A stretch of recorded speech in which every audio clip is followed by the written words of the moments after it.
Bonjour, je ne sais pas vous, mais moi je trouve extrêmement frustrant de rester anonyme dans certains réseaux. On fait un effort pour s'y inscrire dans ce réseau, pour aller dans des événements, pour rencontrer des gens, avoir des relations avec ces gens-là. Et à un moment donné, on s'aperçoit au bout de quelques semaines, quelques mois, que finalement, ils ne se souviennent pas bien de nous, ils ne savent pas exactement ce que l'on fait.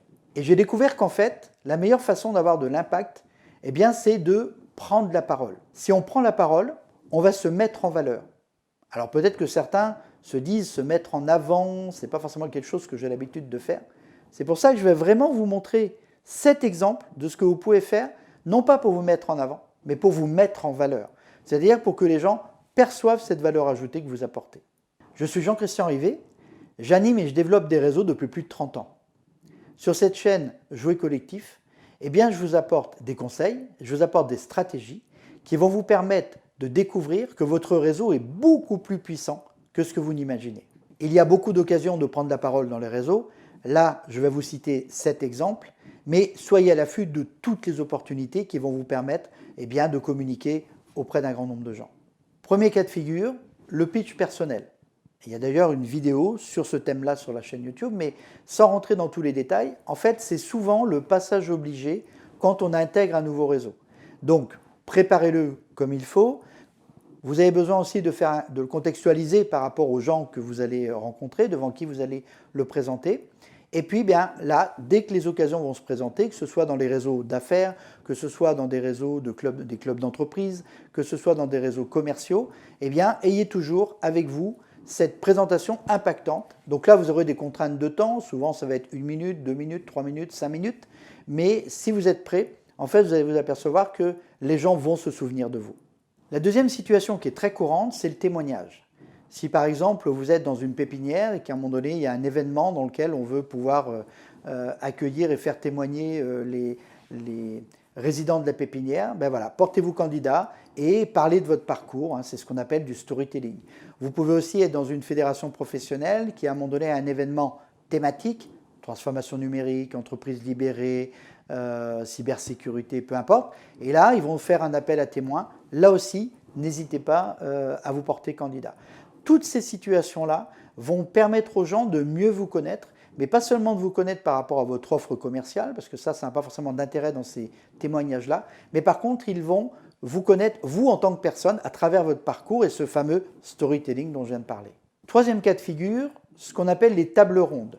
Donc les tables rondes, je trouve ça très intéressant, ça peut être dans les salons, dans les événements, par exemple des collectivités, etc. Ce que j'aime bien dans la table ronde, c'est que ça permet de parler en public, d'apporter peut-être des conseils, d'apporter là encore des témoignages, et de le faire dans un cadre qui est très très très sécurisé, puisque généralement, il y a une personne qui anime cette table ronde, qui va répartir les temps de parole, donc on n'a pas besoin d'avoir spécialement d'assertivité, la parole va nous revenir, on le sait.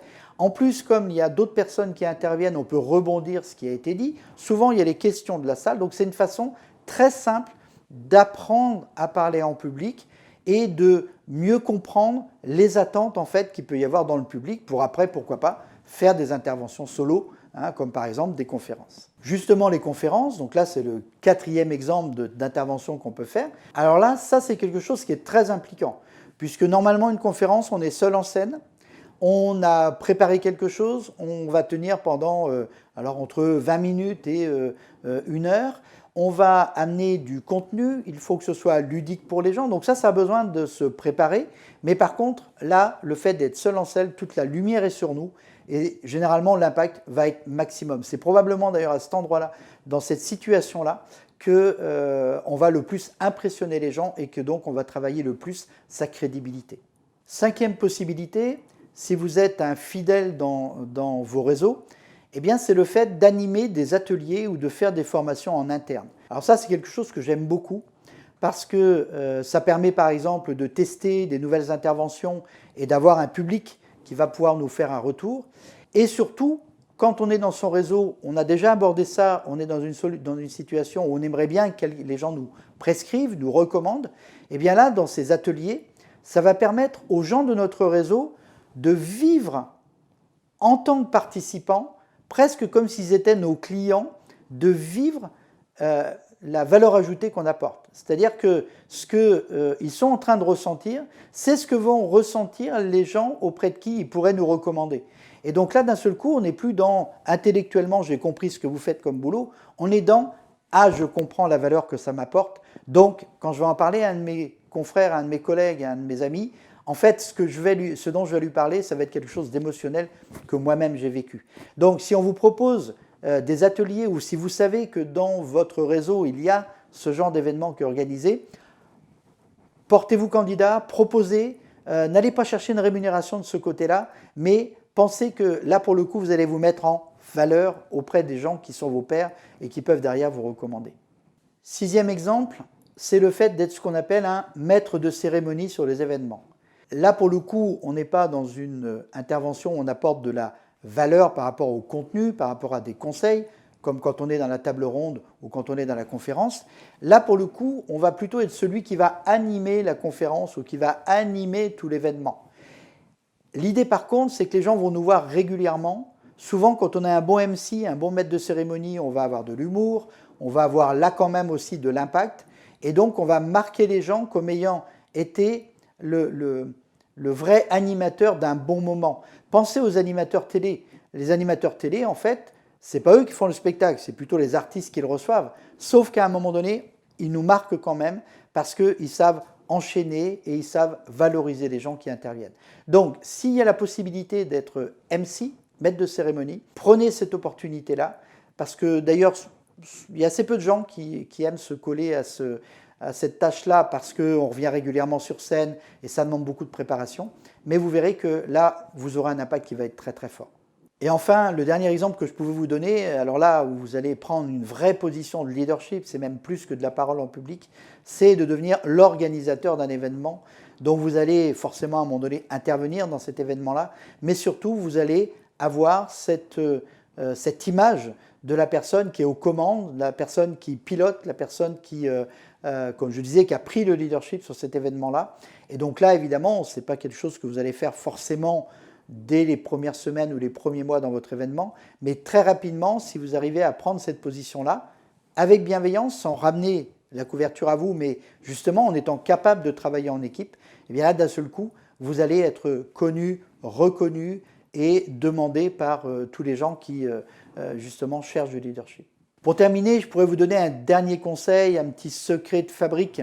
Si vous voulez être fluide dans vos interventions et surtout être capable d'intervenir même au pied levé, soyez prêts, préparez-vous.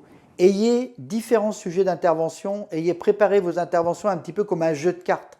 Moi, je suis un réseau que je découvrais, j'étais arrivé dans un événement pour voir si j'y allais y adhérer ou pas, et il y avait un intervenant qui devait faire une conférence, et cet intervenant en plus m'intéressait.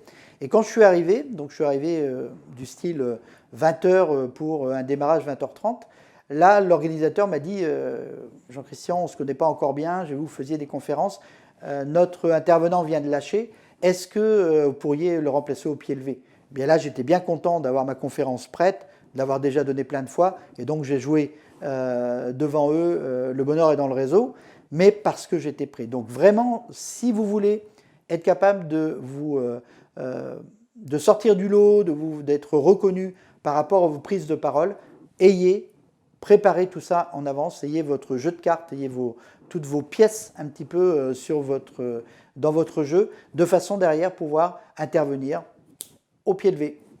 Voilà, j'espère que ces quelques conseils vont vous aider à vous rendre plus visible grâce à la parole en public.